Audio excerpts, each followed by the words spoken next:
cette émission. Comment as-tu à trouvé? Très sympathique, ça me fait très plaisir d'être là aujourd'hui avec vous.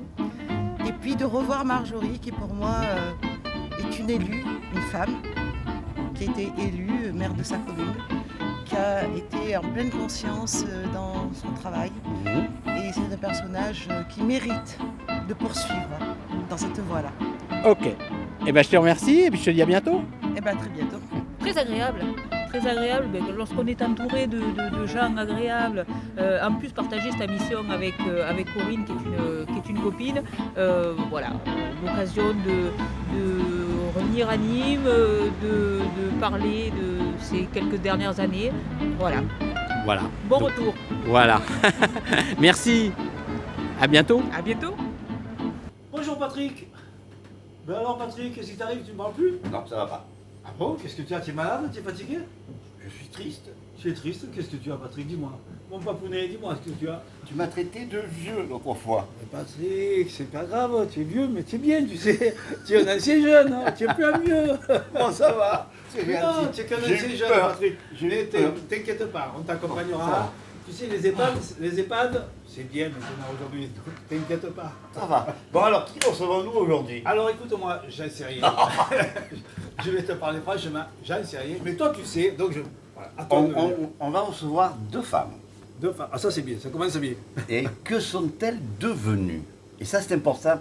On ne peut pas toujours mettre des gens dans la lumière. Donc, recevons des personnes qui ont été un petit peu oubliées. Mais elles ont disparu.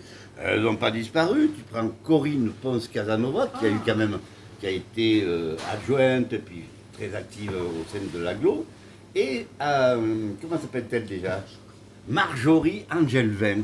Marjorie Angelvin, qui a été maire de Clarensac. Et là, il y a quand même quelques petits soucis à Clarensac. Dis-moi, ça va mieux depuis que je te tiens là, ça Ça va va mieux. Hein, ça Ça va. fait- Allez, on va rentrer à l'EHPAD. Hein On allez, rentre, allez, gentiment. viens. Hein, les Allez. messieurs en blouse blanche, ne t'énerve pas. J'arrive. C'est normal. Allez, on y va. On y va.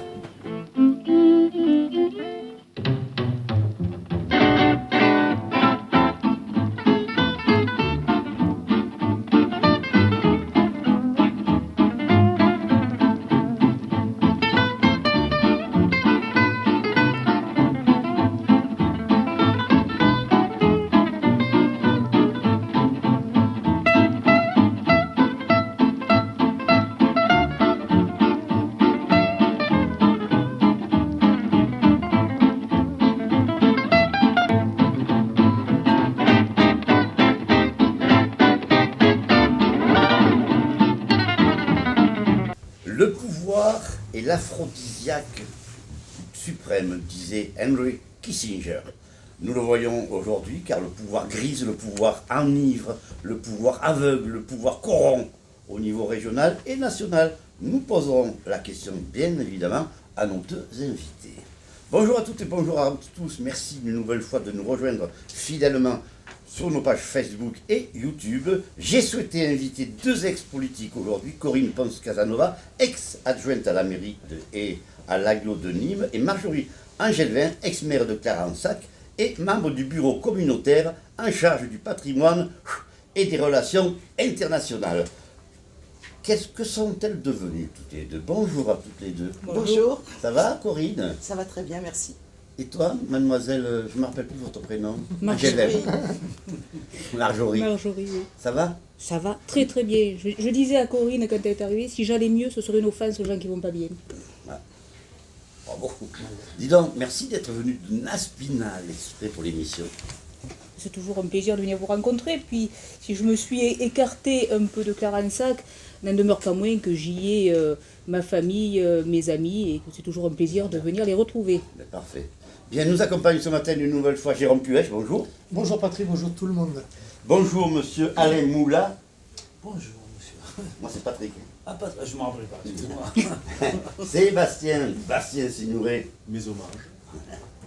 Et la plus française des Québécoises ou la plus québécoise des Françaises, on ne sait toujours pas, France Pélicano. Bonjour Patrick. Alors, que sont-elles devenues? On peut en parler de suite? Oui, Que devenez-vous? Que deviens-tu, alors Corinne? déjà je suis toujours élue. Tu es toujours élue à la mairie. À la mairie, mais dans conseillère municipale d'opposition. Mais tu fais bien de dire ex-politique, parce que être une élue d'opposition, Dans mon cas, à moi, c'est sans intérêt. Exactement. Dans la mesure où je fais partie de la même mouvance quelque part que le maire de Nîmes. C'est un concours de circonstances qui a fait de moi un dommage collatéral. Voilà. D'accord. Et toi, que deviens-tu? Que fais-tu? Mis à part des confitures. Entre autres, ceci dit, ça me prend beaucoup de temps aussi. Mais non, donc moi j'ai fait le choix de quitter le conseil municipal assez rapidement après les élections, suite à mon échec aux élections, parce que là aussi le concours de circonstances faisait qu'il m'était compliqué de rester avec ma famille à Clarensac. Donc j'ai fait le choix d'aller les mettre à l'abri. D'accord, on en reparlera tout à Voilà. l'heure. Mais je pense que politique on l'est, politique on le reste. D'accord. Absolument d'accord. On est tombé dedans et la politique, c'est la vie, c'est le quotidien. C'est pas uniquement être une élue. On fait de la politique dans tous nos actes quotidiens. On est quelque part habitué à la politique et aux décisions qui sont prises politiquement. On les subit, on les vit. Parfois, c'est positif et parfois c'est très négatif. Ici, tout va bien, alors tout se passe bien à Nîmes. À Point de vue quel politique. sujet? Ah ben c'est comme partout, la politique c'est plus ce que c'était, alors je vais faire un peu ma vieille, hein, mais ça fait plus de 35 ans que je fais de la politique. Ah, dis donc, tu fais jeune. Merci. Et en fait, j'ai tout vu, j'ai tout entendu, mais c'est vrai qu'on n'est plus à l'époque où même quand on était concurrents, on se fritait un peu, mais on finissait par prendre un verre ensemble. Il y avait le respect. Il y avait un respect qui n'existe plus aujourd'hui. Je pense que quelque part, les réseaux sociaux, ils sont pour beaucoup. Chacun donne son avis, sans savoir. La presse, elle fait ce qu'elle peut. Ça veut dire quoi, ça, le fait ce qu'elle peut? Ce qu'elle peut. Je trouve qu'il n'y a plus de journalistes d'investigation avec des vrais sujets. Voilà, tout a changé, tout a changé. Il n'y a plus d'articles de fond, il n'y a pas vraiment de recherche dans ce qui est fait. C'est un petit peu rapide et superficiel. Traditionnellement, les maires sont les élus préférés des Français. Aujourd'hui, on constate que les Français doutent même de leur maire. Ça correspond tout à fait à ce que tu disais. Absolument, mais de tout, même d'un médecin, même d'un philosophe, même d'un scientifique aujourd'hui. Et je pense qu'à la source, c'est quand même les réseaux sociaux. Le dernier qui va exprimer une opinion qui va plaire, c'est un peu comme les sectes. Eh bien, ils vont adhérer à ça. Et ça va donner des insultes, c'est extrêmement violent. Moi, je trouve que la société est devenue extrêmement violente. Oui, je suis d'accord pour le respect et tout ça, c'est vrai, je suis d'accord avec vous, c'est Jean-Luc Mélenchon. Mais par exemple, je suis d'accord avec vous, ça manque de politesse, tout ça, c'est vrai, je suis d'accord. Alors, Je ne savais pas que j'avais adhéré à une thèse de Mélenchon. mais tu vas voir. Oui, je suis d'accord, c'est le respect avant tout, le respect. Alors, pour parler de vous, mesdames, il faut parler un petit peu de votre passé, même si cela va vous déranger, votre passé Pas du politique. tout, pas du tout. Hein. Ah, pas du tout. Parfait. Bon, alors Corinne. Corinne Ponce Casanova, ensuite nos co-animateurs pendant la parole, bien sûr. Alors, ex-adjointe qui avait la délégation du développement de la vie culturelle, hein, tu me dis si je me trompe, et du théâtre Ligier à la ville de Nîmes. Bon, c'est important. Très important. Mais enfin, j'ai commencé beaucoup plus tôt. Hein, Oui, mais j'ai pris que le dernier. c'est pour te rajeunir un D'accord, peu. d'accord. Hein. Eh bien, j'ai adoré cette délégation. La culture, c'était vraiment mon dada. Et j'ai adoré. Je crois que j'ai réalisé des beaux événements. J'ai été à l'écoute, j'ai beaucoup reçu. J'ai beaucoup fait pour les acteurs culturels locaux. Ils le savent et ils me remercient encore dans la rue quand je les croise. Je faisais de très belles programmations au Théâtre Ligier. Oui. C'était pour moi important d'être dans la politique de la ville, d'être présente sur le terrain. C'est d'ailleurs pour ça que j'avais refusé de partir aux législatives la dernière fois. Vice-présidente Modem, Oui, tu l'es toujours? oui. Oui, bien. Oui, je suis au Conseil national de mon parti depuis 35 ans. Donc tu étais en charge du développement économique à Nîmes Métropole? Oui, C'est bien ça? oui. Élu avec l'UDI. Oui, j'étais modem. Tu avais fait partie l'une des 9 à donner votre démission à partir du conseil municipal à l'époque de Yvan Lachaud, où Jean-Paul Fournier, quand Jean-Paul Fournier a retiré la délégation d'Yvan Lachaud. C'est ça? Je ne suis pas trompé. Tu t'es pas trompé. Parfait. Marjorie, après on reviendra un petit peu. Marjorie, tu es une enfant de Clarensac. Oui, Tu avais 2 ans lorsque tu es venue à Clarensac. tout à fait. Ton premier véritable engagement associatif reste le comité des jeunes de Clarensac. Eh oui, C'est ça? Oui. Hein? Et puis en 2014, tu deviens maire. Maire de Clarensac pour un mandat unique. c'est Que ça. tu regrettes du reste. Que je ne regrette pas mon mandat.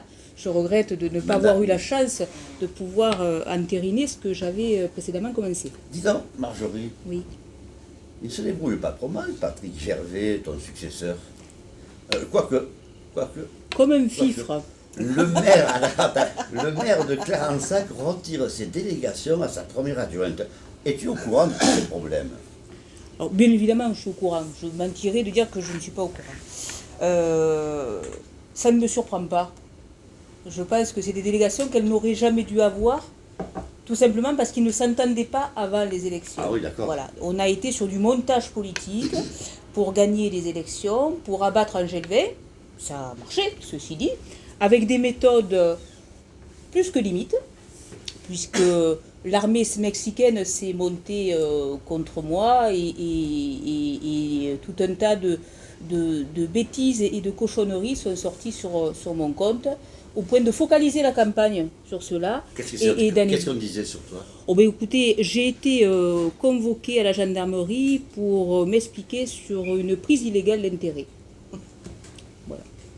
Il semblerait que les employés communaux venaient travailler à mon domicile, ce qui est totalement faux, hein, d'ailleurs, puisque aucune suite a été donnée à l'enquête. Bon, voilà. Elle est terrible, cette politique, quand même. Mais alors ça, c'est pas de la politique. Pour moi, c'est la discussion de bas étage. C'est pas de la politique. La politique, c'est ce que disait Corinne tout à l'heure. C'est discuter, c'est amender, c'est proposer. Alors on peut parfois ne pas être d'accord, et ça nous arrive dans nos familles, ça nous arrive dans nos associations, et ça nous arrive dans nos conseils municipaux.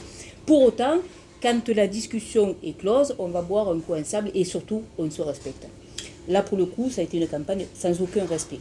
Alors peut-être, si je peux dire quelque chose, Jean-Michel Apathy, peut-être que je suis un petit peu rapproché de cette affaire, peut-être que les agents municipaux des espaces verts venaient simplement chez vous faire la cour.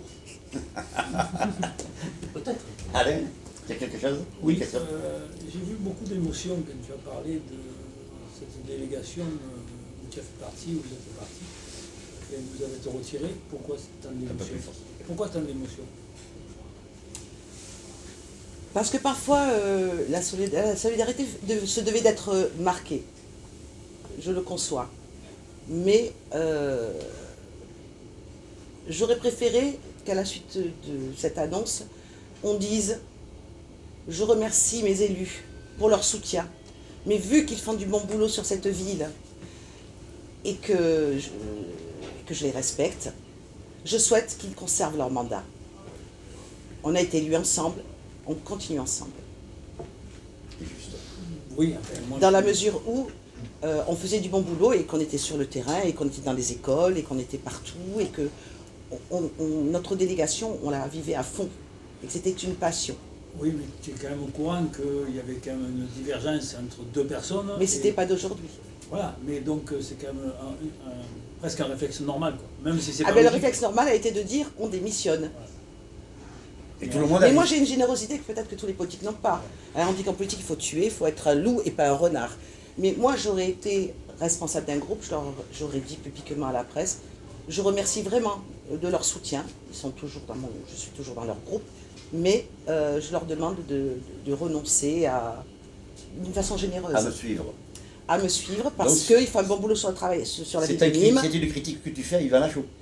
C'est une remarque, c'est pas une critique. C'est pas une critique, c'est une remarque. Mais on fait de la politique. Je suis pas un loup. Donc moi j'aurais été plus généreuse que ça. Parce que c'est vrai que ça nous a beaucoup touchés. Vraiment. Bien sûr. Tous les gens du groupe, on s'était battus. Voilà. Après, nous sommes des dommages collatéraux. Oui, mais en politique, il y a deux clans, on perd, on gagne, après, voilà. Oui, non, mais ça c'est après. Sur le coup, c'était entre hommes. C'était pas nous. Nous, on faisait notre boulot, Yvan Lachaud faisait son boulot très bien. Il était un excellent gestionnaire. Après, il y avait un problème de pouvoir entre eux. Ma chère Corinne, je comprends ta souffrance. J'ai eu un peu la même avec un certain Emmanuel. Oui. Moi, ce que je peux dire du point de vue des Nîmois, c'est que les Nîmois étaient spectateurs de cette guerre entre Yvan Lachaud et Jean-Paul Fournier. C'est dommage parce que finalement, on a eu le sentiment que cette guerre fratricide, hein, dont tu as été une des premières victimes collatérales, comme tu dis si bien, ben Yvan Lachaud était à Nîmes Métropole, le maire était à la mairie, on sentait qu'il y avait des doublons par ici et par là, et que finalement, tout ça donnait un spectacle qui n'était pas terrible d'un point de vue des Nîmois, je veux dire. Puis même pour vous, ça devait être délicat. Je suis d'accord avec Jérôme. Au-delà d'être spectateur, je pense même otage. C'est ça. Et à l'échelle de l'agglomération, alors moi pour le coup, en qualité de maire, très souvent j'ai dénoncé cela parce que nous étions otages de cette guéguerre entre deux hommes, et au-delà donc les relations que je pouvais avoir avec Yvan Lachaud, effectivement voilà, ça nous a bloqués dans bien des démarches. Alors pour ne citer qu'elle, je pense à la communauté urbaine par exemple. Voilà. Et je voudrais livrer une anecdote. J'ai rencontré un président d'association qui me dit qu'il a été blacklisté par la municipalité parce que à un moment donné, il s'est pris en photo avec Yvan Lachaud. Alors, je pense que voilà, quand la politique n'est pas capable d'aller sur l'intérêt général et d'aller sur des intérêts très politiciens, très particuliers, là, elle perd de son âme et quelque part, ça dysfonctionne. Donc c'était à peu près la même chose qui se passait du côté Fournier ou Yvan Lachaud. C'était un problème d'homme. C'était un problème. Et pourtant, on a tous essayé de tenter de faire en sorte que ça se passe bien et on n'y est pas arrivé. Bien. Alors, vous savez, dans cette émission, il y a la question de France, la québécoise. On va lui demander de venir nous rejoindre et de poser sa question. La belle québécoise. Oups. Bon, ça va, ça se passe très bien. Merci encore une nouvelle fois d'être venu dans cette émission avec une nouvelle facette, puisque vous avez pu vous rendre compte que nous avions de nouveaux co-animateurs. C'est super. C'était pour ne pas faire un blanc. Merci. Alors, ma question. Au regard de tous les problèmes de société auxquels nous faisons face, s'il y avait une seule cause où vous pourriez apporter personnellement une amélioration, laquelle serait-elle? Je pense par exemple à la justice sociale, les relations hommes-femmes, la violence, quelle qu'elle soit. À quel niveau? Local, national? Comme vous voulez. Demain, je suis président de la République, qu'est-ce que je fais? Oui, ça pourrait être ça. J'aime bien le Panthéon, c'est pour ça. Je fais sorte. Vas-y, Marjorie. Moi, je pense qu'indéniablement, ce serait des actions en faveur du handicap, et notamment du handicap qui touche les enfants. Je pense que vous êtes informé des difficultés que traverse le CEC du Gard, qui est basé à Clarensac depuis 2015, qui a une méthode pour laquelle tout le monde s'accorde de dire qu'elle est efficace. Et aujourd'hui, on n'avance pas. On fonctionne avec des lotos, avec des kermesses pour financer ce centre. Et clairement, aucune porte ne s'ouvre pour eux. Voilà. Donc, voilà, à l'heure où on parle des enfants handicapés dans les écoles, de l'inclusion ou non pour certains, je pense que oui, ce serait mon principal engagement. Oui. Belle cause. Alors, il y a tellement de choses. Oui. Il y en a tellement que je ne sais pas dire laquelle en premier. Peut-être plus de justice sociale, je pense. Oui. Ça serait mon dada, même si je pense qu'il y a tellement de... Les priorités, on dit il y a une priorité. Non, il y en a plusieurs. Je donnerai plus de moyens aux acteurs sociaux, à toutes ces associations qui œuvrent, grâce à elles quand même, dans les quartiers, partout, pour essayer d'établir une paix sociale, pour essayer d'aider les gens. C'est eux qui font tout le travail que ne font pas les élus. Pas les élus, mais que ne font pas, oui, les élus.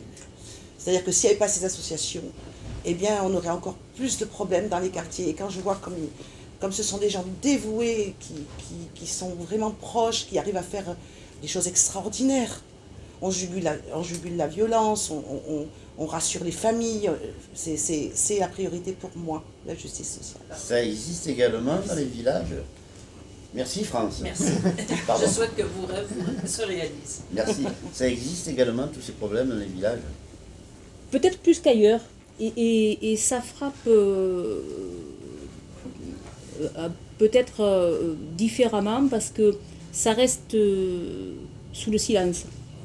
Alors que ça peut être parfois au grand jour dans les grandes villes. Donc, bien sûr, tous ces problèmes existent, que ce soit les femmes qui sont battues, les enfants porteurs de handicap. Et dans les villages, ce tissu social il est prépondérant sur le fonctionnement communal et sur l'intérêt communal. Parce qu'il vient parfois se substituer à l'action politique. C'est une bonne chose. Bien sûr, bien sûr. Parfait. Moi, je voulais juste rajouter, parce que je me suis un peu mal exprimé tout à l'heure, que les associations sont le relais évident des élus. Voilà, pour compléter mon propos. Et heureusement qu'ils sont. Et heureusement qu'ils existent. Qu'est-ce que tu en penses, Jérôme?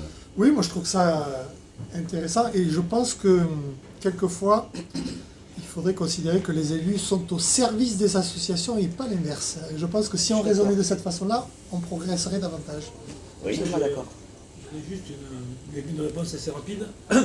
Dans vos mandats respectifs, une chose que vous avez fait de bien et une chose que vous pensez que vous avez raté. Est-ce que c'est possible? Que vous pourriez faire au mieux. Alors c'est extraordinaire parce qu'il y a plein de choses que j'ai réussies et qui existent encore aujourd'hui, des événements que j'ai créés. Et qu'est-ce que j'ai raté? Rien. Non, j'ai fait le maximum.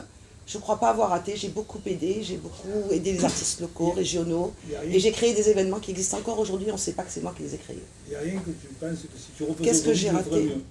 Pas raté, mais que tu referais mieux. Plus de communication sur ce que j'ai fait dans ma vie politique. Donc il y a quand même quelque chose. Oui, j'ai pas assez communiqué sur ce que j'ai fait. On pourrait peut-être rebondir sur ça. Et toi, attendez, j'aimerais la réponse de madame, je n'ai pas eu sa réponse.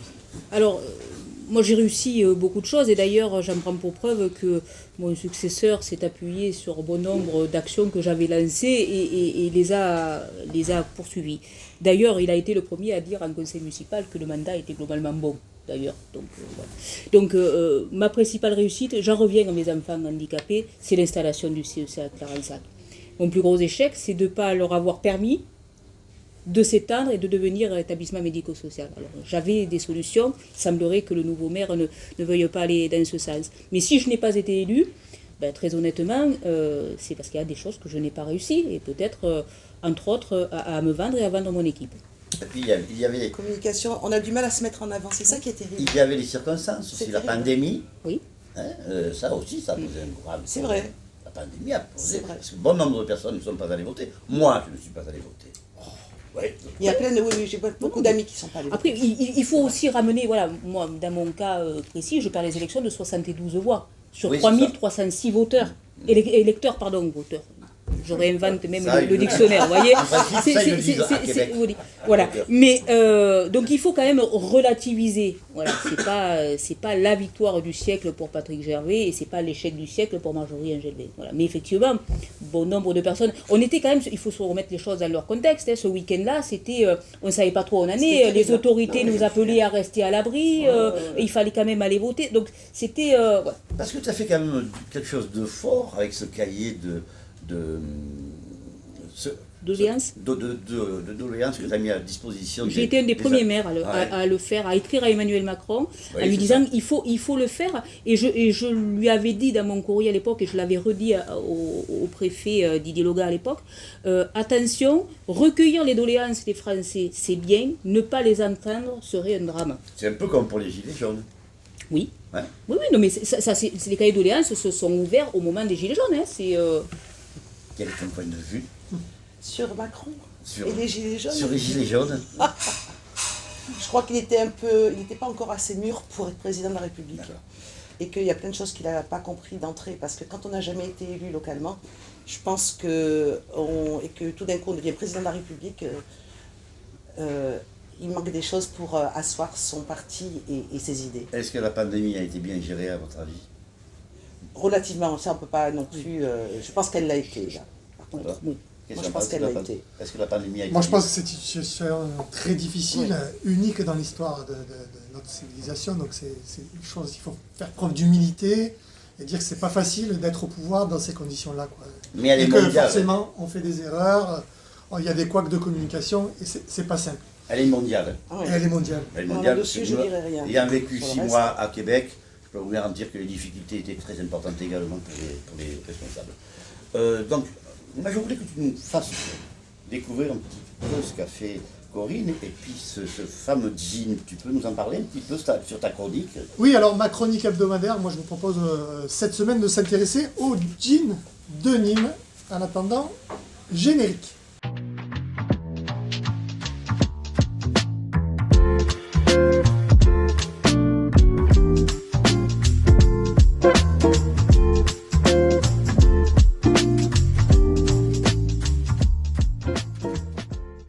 cette semaine, si on s'intéresse au gin, mon cher Patrick, c'est que on a un anniversaire qui est complètement passé inaperçu.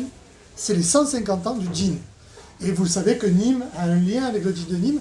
Cette histoire, tout le monde ne la connaît pas. Et du coup, je me suis posé la question suivante. Pourquoi la ville de Nîmes ne s'est-elle pas vraiment emparée de cette histoire? Corinne répondra peut-être tout à l'heure. Alors d'abord, pour ceux qui ne connaissent pas l'histoire du gin de Nîmes, le gin de Nîmes, on pense généralement que le de Nîmes vient de Nîmes, d'où il aurait été exporté vers la Californie. C'est Lévi-Strauss, juif bavarois, émigré aux États-Unis en 1847, qui s'est installé à San Francisco en 1853 comme marchand de tissus. Et là, il aurait utilisé la toile de Nîmes pour confectionner ses premiers jeans.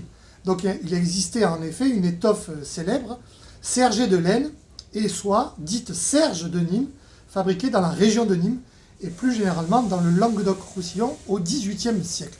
Donc on parle de la fameuse toile de Nîmes et la couleur bleue, c'est le bleu de Gênes. Donc les Américains disent le blue jeans de Nîmes. Voilà pour l'explication. Et aujourd'hui, qu'est-ce qu'il existe à Nîmes pour rappeler ce fait historique? Il existe d'abord une salle au musée du Vieux-Nîmes, place Abbé Pierre, que vous pouvez aller voir, qui existe, et j'invite les téléspectateurs à aller voir l'histoire de Nîmes et ce lien avec cette fameuse toile.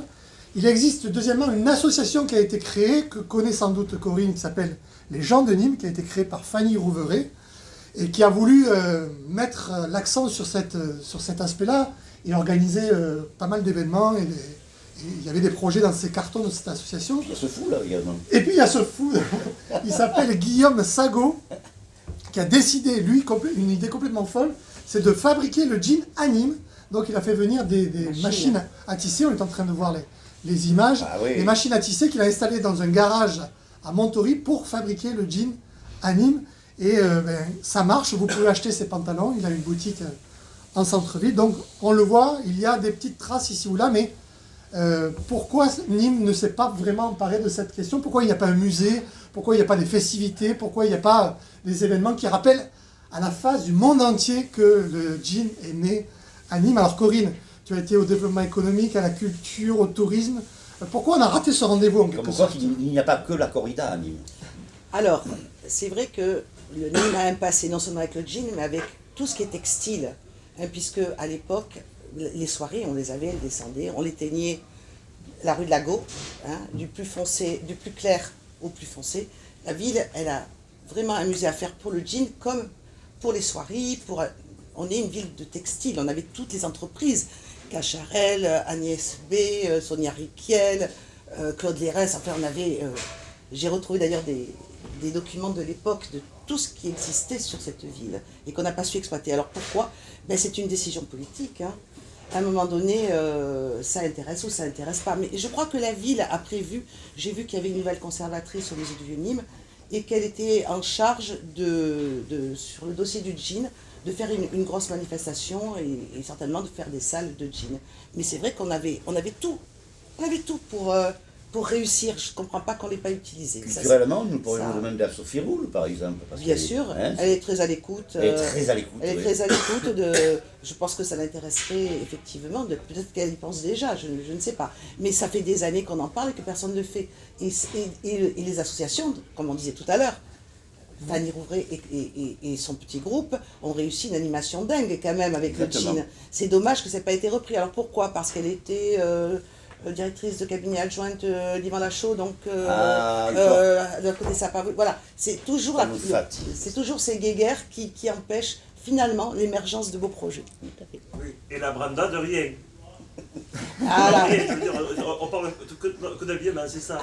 En fait, je pense que pour donner une image de la ville, moi je voulais que Nîmes soit ville de culture, mais vraiment, et mettre en exergue le gin. Après, il y a la gastronomie, mais on ne peut pas sur une ville donner une image mélangée. Branda, gin.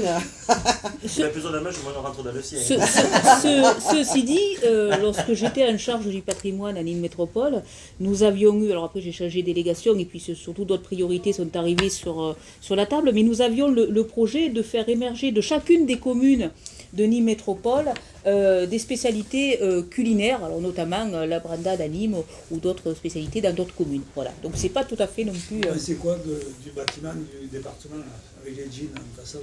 Il faut voir que c'est du jean. Hein. Il faut voir que c'est du jean. Ouais. Voilà, cette chronique est terminée et je vous donne rendez-vous la semaine prochaine pour une nouvelle chronique avec Marc Tolel cette fois-ci. Ah oui, c'est une chronique, ça sera une chronique intéressante. Justement, je vais rebondir. Que pensez-vous de la position de Marc Tolel d'avoir rejoint Zemmour? Mais ce qui m'étonne, moi, honnêtement, c'est que la municipalité était au courant que Marc Tolel était d'extrême droite. Comment se fait-il que personne ne lui a fait l'observation pendant des années? Il faut demander à son groupe, hein. Moi je ne le sais pas, moi je l'ai appris comme tout le monde par la presse. Tu le savais très bien qu'il était d'extrême droite, Marc Je Tolel. sentais qu'il avait eu, oui, mais c'est le groupe du maire, c'est pas les nôtres. Les Républicains, donc. Oui, les c'était quand Républicains. même- Alors ça se disait, mais je l'avais dans les faits, je l'ai vraiment compris quand son fils avait... Non, c'était même pas son fils, qu'est-ce que je raconte? Non, pas du tout. Non, non, je savais qu'il était très à droite, mais de là à aller avec Zemmour... En fait, si tu veux mon avis sur Zemmour, eh ben, il est un pur produit de la justice sociale et de tout ce que les politiques n'ont pas eu le courage d'assumer et de faire. Parce que si les problèmes avaient été mis sur la table et on avait tenté de vraiment les résoudre, sauf que tous les gouvernements sont toujours manier le chou et la chèvre, pas trop en faire, pas trop en dire. Et ça aboutit à des votes extrêmes aujourd'hui, ce qui est bien dommage. Également acheter la misère sociale. Exact. Hein, on peut le Exact. préciser, ça aussi. Exact. Quel est ton point de vue, Marjorie? Oui, tu as pris Sur Marc Tolel, Oui. je ne le connais pas assez pour pouvoir me positionner sur sa personne. Néanmoins, si je peux avoir un avis un peu plus en retrait, je pense qu'effectivement, au moment où l'on constitue nos listes, lorsqu'on est en campagne électorale, on connaît la sensibilité des uns des autres. Moi, il m'est arrivé d'écarter des personnages parce qu'ils n'étaient absolument pas dans l'esprit politique que je voulais faire de ma liste. Alors, qu'on mélange des gens de droite avec des gens de gauche, personnellement, ça ne me pose aucun problème dès lors que l'on travaille pour l'intérêt général. Mais effectivement, moi, j'ai toujours dit aucune compromission avec des extrêmes. Donc voilà, au moment, je pense, de la constitution d'une liste, on doit être capable d'extraire ces gens-là et on ne peut pas constituer des listes pour constituer des listes. Bon, est-ce que ta liste était apolitique alors? Non, je ne dis pas qu'elle était apolitique. Je dis qu'elle était dénuée des extrêmes. Donc extrême gauche, extrême droite. Oui. Oui, absolument. D'accord. Oui. D'ailleurs, moi, aux élections départementales, je me suis retirée parce que l'enjeu était tel que si j'avais maintenu ma candidature face à Eddy Valadi, d'ailleurs, je ne le regrette absolument pas parce que je l'ai soutenu sur la dernière campagne, effectivement, il y avait un risque que le Front National prenne le poste de conseiller départemental. Tu peux nous donner ton sentiment, Jérôme, sur ce que nous venons de discuter? Non, moi, il y a une question qui me brûle les lèvres, parce que j'avais posé une à Corinne, mais je n'avais pas posé une à Marjorie, c'est concernant l'actualité des maisons de retraite. Il y a une polémique qui est sortie consécutivement à la sortie d'un livre qui met en cause les pratiques dans le groupe Orpea, et je sais que donc, Marjorie travaille dans une maison de retraite, un EHPAD, comme on dit. Donc, je voulais avoir son sentiment sur cette actualité brûlante. Venant de la part du groupe Orpea, je ne suis pas surprise. Parce que je l'ai fréquenté, non pas en tant que salarié, mais en tant que cliente, puisque ma grand-mère a fréquenté l'un de leurs établissements et que malheureusement, elle est décédée subitement d'une pathologie qui aurait pu être appréhendée plus en amont. Donc je ne suis pas surprise des révélations du groupe Orpea. Ceci dit, ne faisons pas une généralité sur les EHPAD. Beaucoup, et j'en ai fréquenté 2 dans ma carrière, beaucoup n'ont pas ce fonctionnement-là, beaucoup sont dans la bienveillance, et donc voilà, la maltraitance, ça existe, j'en suis persuadée, mais ça n'existe pas dans tous les EHPAD. Moi, j'en ai visité un EHPAD vendredi, le Château Sillol, qui est une association, donc ils ne sont pas là pour renvoyer des profits aux actionnaires. Et je trouve que c'est un bel établissement et on peut être fier à Nîmes d'avoir ce type d'établissement. Mais la question centrale est la question de la formation des employés. Le problème, c'est que souvent dans l'urgence, on recrute. Et là, on a, a fortiori, là, pendant la période que l'on vient de traverser avec le Covid, où il nous fallait impérativement des soignants, des ASH. Et donc, on s'est retrouvé avec cette espèce de décalage où les ASH sont devenus aides-soignantes, les aides-soignantes infirmières, les infirmières presque docteurs. Personne n'est à sa place et il fallait recruter parce qu'il nous manquait du monde. Voilà. Sauf qu'à recruter à tout va, ben, on se retrouve avec des gens qui ne sont pas forcément professionnels et qui n'appréhendent pas le métier de la bonne manière. Je veux dire, j'imagine si j'arrivais dans vos cuisines, je pense que ce serait un fiasco. Tu ferais mieux que... Mieux que moi, en tout cas. Mieux que moi. Peut-être pas mieux que les chefs, mais mieux que moi. Qu'est-ce que tu voulais nous dire Non, pour en revenir sur Marc... Tolède. Oui, Tolède. Vous le traitez d'extrême droite. Pour moi, l'extrême droite, c'est d'une droite un peu plus dure, mais c'est pas l'extrême droite. Pour moi, l'extrême droite, c'est plutôt Marine. Ensuite, si je trouve que c'est pas mes idées en tout cas, hein, qu'on soit bien d'accord, donc je suis pas là pour le défendre, mais justement parce que le gouvernement, et je suis d'accord avec toi, n'a pas fait son travail, heureusement qu'il y a des gens comme ça pour maintenant essayer peut-être de rétablir les choses. Je ne dis pas que c'est bien, mais à un moment donné, il faut qu'on fasse quelque chose. Et si on laisse faire comme on a fait jusqu'à maintenant, et vous êtes les premières à dire qu'on n'a rien fait et qu'on a mal fait, c'est pour ça qu'il y a des drames sociaux. Donc je pense que... Il y a des années, hein, c'est pas d'aujourd'hui. Oui, mais voilà, c'est bien aujourd'hui quand même qu'on essaie de retrouver une France qui nous ressemble, une France qu'on aime, comme on aimait nos parents, nos grands-parents, et comme on aime nous, sans parler de racisme. On parle simplement d'être tous ensemble. Alors après, l'extrême droite, pour moi, c'est encore plus à droite, plutôt Marie. Mais lui, je pense qu'il y a un trou. Et s'il est là, c'est parce qu'on n'a pas fait notre boulot pendant 40 ans. Vous n'avez pas totalement tort, mais attention, on se tutoie. Alors tu n'as pas totalement tort. Ceci dit, lorsqu'on se présente à des élections, peu importe le degré, d'ailleurs, que ce soit au niveau local ou que ce soit au niveau national, lorsqu'on critique, lorsqu'on monte du doigt, c'est qu'on propose. Et moi, je ne retrouve pas ce que l'on propose. Et je ne retrouve pas dans le discours d'Éric Zemmour des propositions. Alors oui, on stigmatise. Ouais, on est en train de se rendre compte du mal-être des Français, ça va pas, des étrangers, mais, ok, qu'est-ce que nous propose Éric Zemmour pour aller mieux?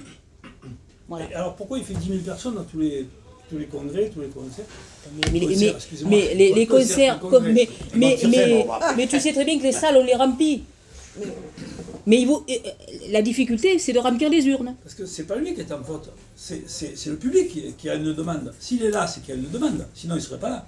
Oui, mais on encore le une voit fois. pour les communistes, excusez-moi, j'ai rien contre les communistes non plus, mais il faut 300 personnes. Ah non, mais les communistes sont en train d'évoluer par rapport à ce qu'ils étaient. Voilà, ils évoluent, mais j'ai rien contre... Attendez, je ne prends pas parti ni pour un ni pour l'autre, on n'est pas là pour ça. Oui, non, mais on a l'autre, il ne regarde que moi. Juste, je constate, j'essaie de comprendre surtout. Voilà. Et je me dis, quand même, il fait bouger des foules. C'est pas pour rien. C'est pas. Si demain, moi, je sais pas, on fait quelque chose et qu'il n'y a personne, c'est que tu intéresses chaque personne. troupeau a envie d'avoir un meneur. Oui. C'est comme dans la nature. Moi, je ne suis pas persuadée que le fait de remplir des salles soit révélateur de la qualité d'un projet. Moi, quand je vais chez le docteur, j'attends de lui qu'il me soigne. Voilà. Et je ne suis pas persuadée que tous les gens qui vont dans les meetings d'Éric Zemmour sortent avec le bon diagnostic et le bon traitement. Donc pour récapituler, vous êtes d'accord qu'il y a un mal de vivre, un mal d'être, oui, mais qu'il le soulève, et ça c'est bien, c'est pour ça qu'il y a du monde, mais il n'a pas la solution. C'est ça. C'est ça, oui. C'est ça. Monsieur notre imitateur. Écoutez, mon cher Patrick, n'est-ce pas, je voudrais souligner ton courage, n'est-ce pas, quand tu reçois les opinions de tous les côtés, n'est-ce pas, et je dirais bravo d'avoir invité deux personnes charmantes, n'est-ce pas, d'extrême centre. Bravo, bravo Patrick, c'est bien. Bien, revenons un petit peu à Nîmes. Corinne, notre équipe a récupéré votre travail, par exemple, la ligne T1, T2. Elle a été mise en place par votre... La ligne T1 avait été mise en place, le travail avait été fait en amont avec Jean-Paul Fournier, alors président de l'E-Métropole quand même. Oui, exact. Oui. Ouais, voilà. Les projets, c'est en amont et ça s'est et le bois des Noyers? Le bois des Noyers, c'est complètement Yvan Lachaud. La station de pompage du Maréchal Juin? Je sais pas. Parce que je sais pas l'antériorité ou la possibilité. Bon, ce sont de gros investissements, quoi qu'il en soit. Est-ce que cela a été utile de cette façon? Ne serait-ce que les transports, le T1, T2, parce qu'on voit que c'est un sacré bazar. Est-ce que c'est vraiment écologiste ce qu'on va récupérer? Utile ou écologique, c'est... Les deux. Les deux. C'est utile, je pense oui que ça l'est. Oui, parce Les que par transports en commun, c'est toujours utile. Par exemple, aller jusqu'à Paloma. Paloma sera un grand parking et les gens pourront utiliser justement Il n'y a pas que moyen de Paloma, commerce. moi je l'ai pris une fois pour voir, Oui. voilà Paloma d'ailleurs, mais vous avez des gens qui vivent dans les quartiers, il faut désenclaver un petit peu les quartiers, hein. Quand on voit ce qui s'est passé la semaine dernière avec les barrages filtrants, c'est quand même assez énorme. Non, je trouve que c'est bien parce que ça permet de désenclaver les quartiers. Que penses-tu de François Courdy? Rien. Voilà. Ouais, c'est clair comme ça. Non mais c'est un jeune loup, il est très ambitieux. Vous savez pourquoi je parle de François Courdy? Parce qu'il a soulevé le problème de ces barrages filtrants. Mais il a bien fait. Oui. Mais c'est pas d'aujourd'hui qu'ils existent ces barrages filtrants. C'est pas d'aujourd'hui. Hein? Voilà. On est d'accord. Qu'est-ce que tu penses toi de ces barrages filtrants? Si on venait ici... hein? Ce que j'en pense, ça correspond à ce que je disais il y a 5 minutes, c'est qu'il y a un mal-être, il y a un gouvernement depuis 40 ans, je ne dis pas celui-là, à droite ou gauche, qu'il y a eu, qui n'ont pas fait leur travail, c'est tout. C'est pas normal que les zones de non-droit, même animent. Il y a quand même un souci, et c'est là qu'on... Enfin, il y a un souci. Moi, je pense que la police, elle fait vraiment son travail. Après, les magistrats, ils n'ont pas les moyens. Ils n'ont pas les moyens derrière. La police fait vraiment bien son travail. Ils prennent des risques souvent. Et puis derrière, eh ben, quand la justice ne peut pas suivre, elle n'a pas assez de budget, elle n'a pas assez de moyens. On vit dans une société de violence quand même. Et ils ne sont pas racistes comme certaines personnes le disent, la police. Pas du tout. Enfin, non. Précisons-le. On est d'accord? Mais bien sûr, Patrick, c'est la même chose partout, hein. que la maltraitance dans les EHPAD. Oui. Tous les flics ne sont pas des fachos, tous les flics ne tabassent pas, voilà. On dit la justice a passé le budget, ok, ça, tout le monde est d'accord, mais même s'il y avait des budgets en plus, c'est la solution qui n'est pas bonne, on n'a pas de solution. Qu'est-ce qu'on peut faire pour ces jupes? Qu'est-ce qu'on peut faire pour ces hommes? Quelle est la solution? Alors il y a l'ANRU, il y a une amélioration de l'habitat qui est vraiment indispensable. On se rend compte que quand les gens sont propriétaires ou dans des petites structures... On peut rappeler ce qu'est l'ANRU? Alors, c'est pas mon domaine de prédilection, mais c'est la rénovation urbaine pour les quartiers, qui ont été laissés très longtemps à l'abandon, parce que moi, je regarde un documentaire l'autre jour sur Arte, où on voit quand ça a été construit, c'est pour les pieds noirs, et c'était les années 60. Les années 60, et c'était magnifique, les gens, ils avaient une salle de bain chez eux à WC, ça paraît énorme aujourd'hui, mais pour eux, c'était nouveau, hein, quand le cacadou était au fond du jardin, les gens, dans les années 60, c'était énorme. Même pour les Limois. Hein. Mais oui, pour les Français d'une façon générale. Et puis après, il n'y a plus d'entretien quand on voit que c'est laissé à l'abandon. Donc on ne sait pas, c'est énorme la discussion. Qui a créé les ghettos dans ces cas-là? Est-ce que ce sont les personnes qui venaient d'Algérie, par exemple, les pieds noirs, ou d'autres personnes qui ont créé ces ghettos dans ces îles? Là encore une fois, je pense que c'est un concours de circonstances qui a fait que on se retrouve maintenant, avec 60 ans après, à se dire ça ne fonctionne pas. Dans l'urgence, il fallait loger les rapatriés d'Algérie, il fallait loger tout un tas de personnes. Donc on a construit en masse et on a regroupé les gens. Et on se retrouve maintenant, tous ces gens vivent ensemble sans forcément apporter une solution. Voilà, moi j'ai toujours dit que le logement social, je peux faire au terme de logement social, le logement aider à passer à autre chose. Et moi j'ai construit du logement aidé à Clarensac parce qu'il en fallait, parce que commune SRE, on était tenu de le faire. Mais j'ai toujours dit à mes élus, on ne va pas reconstruire une cité dans la cité. On va en mettre un peu partout dans la commune parce que le but, c'est de passer par ces logements-là lorsqu'on est jeune couple, jeune papa, jeune maman, lorsqu'on rentre dans la vie. Mais aussi le but, c'est d'en sortir et qu'il faut apporter des solutions une fois qu'on a fini ce passage par le logement aidé. C'était pas des ghettos au départ, hein, c'était des résidences étonnamment contemporaines, même le Corbusier en a fait. De très beaux logements. Qu'est-ce que tu en penses, toi? Oui, moi je rejoins ce qui a été dit. Je veux dire, on a concentré des populations qui ne pouvaient plus sortir de ces fameux ghettos. Le chômage, l'insécurité, enfin voilà, il y a plusieurs situations qui ont... Et la drogue, qui est un fléau dans ces quartiers. Et la drogue. Mais c'est aussi un moyen de survie aussi pour ces populations. Oui. C'est une économie parallèle, et à mon avis, elle est préservée pour la paix sociale.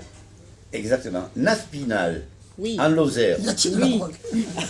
Certainement. Il y a des chèvres. Comment ça se passe? Il y a combien d'habitants à Il y a Naspinal? du pélardon. Non, C'est une drogue, c'est une drogue. pas Il y a de pas- pélardon. il y a pas de pélardon. Alors- Non, Pardon, non, non, pardon. nous mangeons du Raconte-nous. Cantal. Ah, du Cantal, d'accord. Du Cantal. Comment ça se passe Ça se passe très bien. Combien Dans d'habitants une- y a-t-il là Oh, il doit y en avoir 500 à peu près. C'est à que un. Sur le plateau de l'Aubrac. Mande. Oh, bien à 1 heure de Mende, au croisement de l'Aveyron et du Cantal. Elle a fait 3 heures pour venir participer à l'émission. Et je voulais vraiment, très sincèrement, te remercier. Bravo Marjorie. Je te garde. Alors, je te coupe, tu vois. Non, ça ne nécessite pas des remerciements à outrance. L'engagement nécessite des remerciements. Lorsque des gens se lèvent le matin, vont bosser à l'usine, prennent la mitraillette pour aller au Mali, là on remercie. On remercie pas Angèle Vey parce qu'elle a fait 3 heures de route. Ah, si. Bah, non. je me permets de te remercier. Alors, Bon. un petit message de Yannick Jadot que j'ai là, qui dit: moi je ne vous félicite pas, 3 heures aller, 3 heures retour, 6 heures de route, bravo. Bravo pour la planète. Et il faut prendre une voiture comme tu as acheté, une voiture électrique. Une voiture électrique. Et surtout, il faut aller en Lozère. Moi, j'y suis allé l'été dernier. Allez-y. Notamment parce que j'ai vu le film Antoinette dans les Cévennes. Ça permet de Tu as fait prendre un bol d'air. Tu as fait la route de Stevenson sur un âne. Un petit peu. Non, il les a vus, les ânes, et puis il a dit: je vais partir. Ouais, c'est ça. Bon, 2 dernières questions. Corinne, Oui, sois honnête. Est-ce que tu vas repartir en politique ou non? je ne sais pas. Allez, une petite exclusivité pour l'émission. Si un jour il y a une exclusivité, Oui. c'est vous qui l'aurez. Ah, ça, c'est gentil, ça nous fait plaisir. Voilà. Merci beaucoup. Bon, mais écoute, sois une nouvelle fois la bienvenue, tu reviendras quand tu veux. Et toi, est-ce que ça te dirait de repartir en politique? Je mentirais si je disais non. Parce qu'on a débuté l'émission sur ça et politique on l'est. Et voilà, ça c'est voilà, moi j'ai commencé, j'avais 13 ans, j'étais présidente du Conseil général des jeunes à l'époque sous Gilbert Baumé. Donc c'est pas tout à fait d'hier. Dans d'autres circonstances, oui. Ailleurs, peut-être. Mais dire jamais, ce serait un grand mensonge. Moi, je considère que j'ai fait 6 ans de service national. J'ai servi mon pays à l'échelle de ma commune, et si je dois le refaire, peut-être. Mais on n'en doute absolument pas, parce qu'on a rencontré des gens de 45. J'ai rien rencontré des gens que je connais. Ils ont tous beaucoup d'estime pour toi. Voilà, ça je voulais te laisser une nouvelle fois ce message. En tout cas, néanmoins, je voulais quand même vous remercier. Ça y est, donc, si tu t'engages en politique, tu viens nous le dire ici. Absolument. Parfait. Merci beaucoup d'être venu dans l'émission. Merci Patrick. Et à l'équipe. Et à l'équipe, oui, t'as vu, Belle équipe. ça apporte un plus quand même Oui, dans l'émission. tout à fait. Ma chère, avant que tu retournes, parce que ça y est, tu ne veux pas rester à déjeuner avec nous, tu nous as Non, dit. mais j'ai 3 heures de route. Hein. Et la neige au bout, peut-être. Donc, Ah oui, il neige quand même là-bas. Hein, de temps en temps. Petit Québec, hein. Le petit Québec. Ah, c'est le petit Québec. Merci à toutes les deux d'être venues. Merci à vous. Merci à toute l'équipe. Jérôme, Merci de m'accueillir encore une fois. Patrick. ben, ça t'apporte un plus. Toi, bien sûr. Merci de me supporter. Sébastien. Juste avec la voix d'Enrico, vous dire, vous m'avez décidé, je pense que je vais faire de la politique, je pense que je vais me présenter à la mairie, dans une mairie sur Paris, je pense que je vais choisir la 6e circoncision. À Levallois-Perry. Dis donc, le théâtre d'Aubé. Le théâtre, eh ben ça continue. Parfait. Venez sur le site et vous aurez tout le programme. Aubé, où il se passe bientôt le 17 février, le dîner de con. Le 18. Le 18. Le 18, à la salle des fêtes. À la salle des fêtes. C'est excellent. Merci Richard Raveau de ta collaboration. Merci à France Pelicano pour tout ce que tu apportes également à l'émission et pas qu'à l'émission. Merci à vous tous. À très bientôt. Bye bye et restez-nous fidèles. Au revoir. Bye.